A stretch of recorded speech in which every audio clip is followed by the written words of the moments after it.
Good evening, Professor Roofer and everyone. This is our UFC project by Brady, Zachary, Fernandez, and myself, Richie Koehler.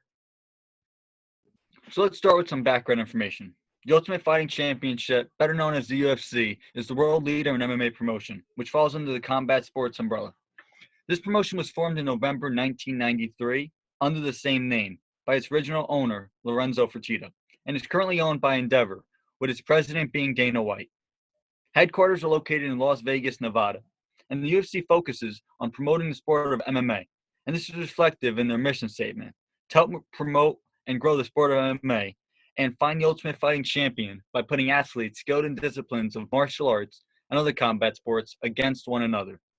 The main competitors of the UFC are Bellator, ONE FC, and the PFL. The UFC is heavily responsible for the evolution and growth of the sport of MMA and continues to grow with each pay-per-view. Conclude background information. On to the SWOT analysis. The UFC is fortunate enough to have a number of strengths that separate them from the competition. This includes having a number of stars in their contract, such as Conor McGregor and Jorge Masvidal, and a strong social media presence. However, as with any company, the UFC also has its flaws. Among these are a lack of a 165-pound division, in which Dana stated in an interview he opposes because a third division weakens both of those 155-pound and 175-pound divisions. Not to mention, bad judging on certain cards can ruin an entire event. Joe Rogan summarized one event saying it was filled with, and I quote, incompetent judging, end quote. Additionally, there are threats the UFC needs to be cautious of. Other promotions like Bellator MMA and PFL broadcast more free fights than the UFC. Also, Dana White's relationship with certain fighters have been less than ideal, and it hurts the reputation of the company. That said, the company still has many opportunities to grow. Due to their popularity, the UFC is an attractive landing spot for free agents. Not to mention, this is an international company, so there are still a multitude of countries the UFC can break into. This concludes the SWOT analysis. Moving on to the sponsorship information from the UFC. The UFC currently has 5 dedicated sponsors that include Harley-Davidson, Body Armor, AirAsia, Toyota's Tires, and EA Sports. In addition to these 5 dedicated sponsors, the UFC also has sponsors such as Reebok, Modelo, Budweiser, Tap Out, Hyper Ice, O2, Thorn, Venom, and Chili's. The UFC's main sponsor right now is Reebok, and they are currently the official apparel sponsor. But in an article, the UFC and Venom have just finalized a deal where Venom will take over the apparel line in 2021. Reebok has been the main and only apparel supplier of the UFC since they signed a 6-year contract back in July of 2015, which runs out this following July. After this, Venom will replace Reebok as the UFC's primary apparel supplier, and they will own the exclusive rights of producing official UFC apparel and gear. Moving on from sponsorship information, I would like to include a video from one of the sponsors, Modelo, which highlights 5 of the best moments of the UFC in the past 25 years being an organization. Modelo toasts to UFC's 25 years of fighting spirit with our top 5 upsets in UFC history. Number 5, Chris Weidman becomes the first fighter to take out seemingly unbeatable Anderson Silva. Number 4, Ian Freeman finishes undefeated Frank Mir in the first round, shocking the world and honoring his dying father. Number 3, Holly Holm knocks out widely favored Ronda Rousey in front of the largest crowd in UFC history. Number 2, Nate Diaz accepts a main event fight with 10 days' notice and shuts down the notorious Conor McGregor. Number 1, Matt Serra knocks out champion George St. Pierre in the first round in the biggest upset in UFC history. Modelo and UFC toast the fighting spirit that never backs down. Modelo toasts to UFC's 20. After talking about sponsorship information, we'll look at the international presence of the UFC. The UFC as a brand and a company is one of the most iconic sports organizations across the globe. The UFC's global fan base has grown to over more than 278 million fans in 2017, and ratings have been on the rise since 2015. The UFC pulled in $600 million in revenue that year, and ratings have continued to raise at a rate of 38.5% year over year. The UFC is also currently broadcast in over 165 countries, having over 60 global broadcast partners, which televise and stream the UFC to more than 1 billion TV households across the globe in 40 different languages. UFC is also very diverse, as 7 of the current champions are from different nationalities. This shows in the bottom right picture as well as the top with the Rothwell Dos Anjos card. Moving on to broadcasting, being a promotional organization, this is very important for the UFC. The UFC has one of the biggest broadcasting deals in sports with one of the biggest names, ESPN. The contract that was just recently signed with ESPN was worth $1.5 billion over the next 5 years, in which ESPN, the deal consists of 30 UFC Fight Night events per year, including 10 main cards on ESPN's television network, and the following 20 will be streamed on the company's newly launched streaming service, ESPN+. Another important aspect to not only broadcasting, but the media of the UFC is their social media platforms, which are Instagram, Twitter, Facebook, YouTube, and Snapchat. As you can see on the right is a display of all the social media statistics. And one really important thing for the UFC is that just in 24 years of existence, they have 20 million followers on Snapchat. So being a very niche sport and being such a small and new organization, this is crucial for their expansion and their growth. Moving on to products, being a promotional company, the 4 Ps are very important. Their product isn't necessarily, a wearable or a drink. Rather, it is an experience. They sell experiences. And these experiences are viewed through fighters and different fight cards.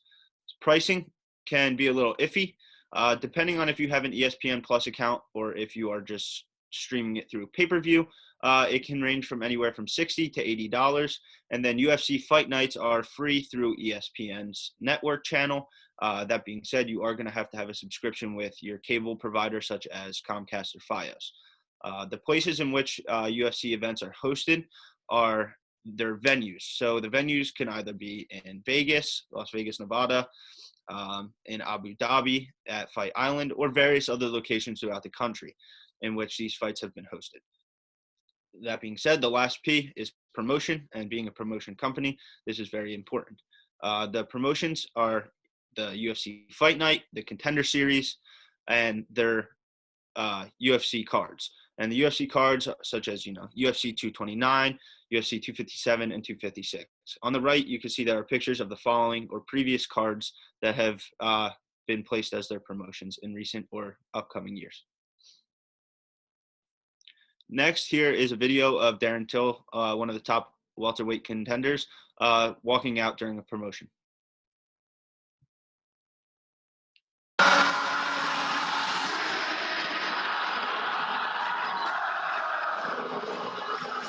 What a moment for the 25-year-old Scouser, paying tribute with the song to Liverpool FC. And this crowd, after last night, hungry for a hometown winner. Darren Till has proven to have the skill so far in the octagon. 16 wins, 0 losses, 1 defeat as a professional mixed martial artist. He has the self-belief that cannot be questioned. He also has the soundbite, and with good reason, this guy is a rising star. Most definitely. Look how he's commanding this arena right now. Everybody's on their feet. Everybody's here to see Darren Till. He's a 25-year-old man. It's amazing that he's been able to do this in such a short space of time, with such a dramatic win over Cowboy. He calls out Wonder Boy. He's brought the UFC to Liverpool, to the Echo Arena. Now he's walking up. Listen to this. In addition, you can see on the top right a picture of UFC Embedded, which is part of the DLC series and presented by Toyo Tires. And below is a picture of what a venue would look like in which a fight is held. You can see that there are thousands and thousands of fans that come to see these promotions.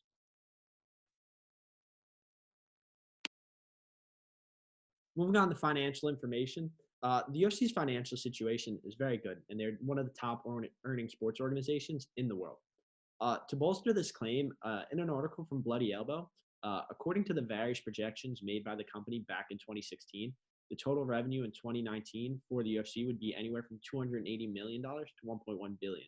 Their EBITDA margins would be 50%, which is very, very good. Dana White also said in an article by Bloody Elbow that they just did a deal with ESPN for $1.5 billion for 5 years, which was their broadcasting deal. Now the company is worth just around $7 billion, which is mind-blowing. Below are 2 graphs we included. On the left is the UFC revenue sources from 2015, and on the right is the expenses.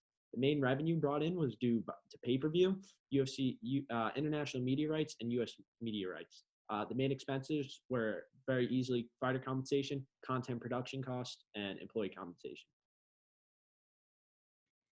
So, in order for the UFC to continue to grow and improve in the future, they need to be able to adapt. So, here are some recommendations for them to do so. The UFC can hold one free pay-per-view event per year for fans. As mentioned above, other promotions hold many more free events in comparison to the UFC. So, a free pay-per-view would not only be enjoyable for fans, but would also help the company compete with other promotions. These free pay-per-view events would also be viewed by significantly more people, giving fighters on these cards more exposure. Now, the UFC could also adopt the Grand Prix style tournaments that we've seen in ONE FC and Bellator. These tournaments give fans the possibility of seeing their dream fights and award fighters new opportunities. A fighter who may not have been in the title picture can pull off an upset and earn the title, or a fighter can break out into the mainstream with impressive performances throughout the tournament. Being that the UFC is the largest MMA promotion, they make no mention of any other promotion. However, the UFC implementing cross-promotional events would mostly reap positive benefits. For starters, fans want to see the best fighters fight, and allowing fighters to fight across promotions achieves this. Additionally, allowing fighters under contract to fight some of the larger names in other companies permits both parties to gain exposure and popularity. People want to see Michael Venom Page and Bellator fight some of 170's best fighters in the UFC, and vice versa. That concludes recommendations. This slide is going to conclude our presentation. To wrap things up, after learning about the UFC and seeing the different components that go into the organization that's helped them build into the empire that they are today, you can see that the UFC is on track to become one of the world's largest sports organizations of all times. In addition, the UFC also has focused their efforts into areas such as global expansion, which will help them grow to new heights. This is very important in order to, spread information and awareness. And as far as the UFC goes, their ideal image is what every other sports organization should try to achieve. They do a great job at implementing social media strategies, marketing strategies, the use of their 4Ps, global expansion, and broadcasting deals and techniques, as well as social media. These are all very important aspects of the UFC that can reflect upon other sports organizations such as the NFL, MLB, World Soccer, etc., that will help these companies grow and prosper as well. In the right, you can see a picture of John Bones Jones, one of the top competitors in the UFC, as well as President Dana White and another top contender, Robbie Lawler. These are just a few examples of stars within the UFC that have made the organization become who they are. And that concludes our UFC project. These are our works cited. Overall, great enjoyment. Hope everyone has happy holidays and a great rest of the semester.